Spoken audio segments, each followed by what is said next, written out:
ഇപ്പോൾ ട്രെൻഡിങ് ആയിട്ടുള്ള viral chicken sandwich നമുക്കൊന്ന് ഉണ്ടാക്കിയാലോ? ഭയങ്കര സിമ്പിളായിട്ട് നമുക്ക് മക്കൾക്കൊക്കെ ഉണ്ടാക്കി കൊടുക്കാൻ പറ്റിയ ഒരു അടിപൊളി ഐറ്റമാണ് ഇത്. ചിക്കനും മുട്ടയും വെളുത്തുള്ളിയും വറ്റൽമുളകുമാണ് ഇതിലെ പ്രധാന താരങ്ങൾ. അതവിടെ ഇരുന്ന് വേകുന്ന സമയത്തിന് സവാളയും പച്ചമുളകും മല്ലിയിലയും ചെറുതായിട്ട് അരിഞ്ഞ് അതിനെ നമുക്കൊരു ബൗളിലേക്ക് മാറ്റാം. ഇതെല്ലാം അരിഞ്ഞ സമയം കൊണ്ട് നമ്മൾ ചിക്കനൊക്കെ റെഡി ആയിട്ടുണ്ട് ഇവിടെ. ഇനി നമുക്ക് ഈ ഇൻഗ്രീഡിയൻസ് എല്ലാം കൂടെ ഒന്ന് നല്ലോണം ബ്ലെൻഡ് ചെയ്തെടുക്കണം. ഇതിലോട്ട് കുറച്ച് തൈരോ നാരങ്ങാ നീരോ കൂടെ ചേർക്കുന്നത് നല്ലതാണ്. അപ്പോൾ ആ മയോണൈസിന് കുറച്ചുകൂടെ ഒരു ടേസ്റ്റ് കിട്ടും.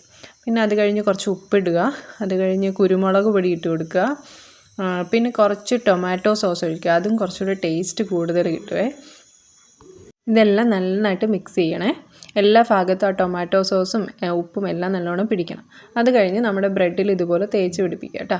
അത് കഴിഞ്ഞ് ഒരു ബ്രെഡ് അതിൻ്റെ മീതെ ഇങ്ങനെ എടുത്ത് വെച്ചിട്ട് കുറച്ച് നെയ്യോ ബട്ടറോ എന്തെങ്കിലും വെച്ചിട്ട് നല്ലോണം അപ്പുറവും ഇപ്പുറവും നല്ലോണം പ്രസ് ചെയ്തിട്ട് അത് ചുട്ടെടുക്കുക കേട്ടോ. സൂപ്പറാണ്. ഒരിക്കലെങ്കിലും നിങ്ങളൊന്ന് ട്രൈ ചെയ്ത് നോക്കണം. മക്കൾക്കൊക്കെ നന്നായിട്ട് ഇഷ്ടപ്പെടും. അതുപോലെ ഇത് ഹെൽത്തിയുമാണ്.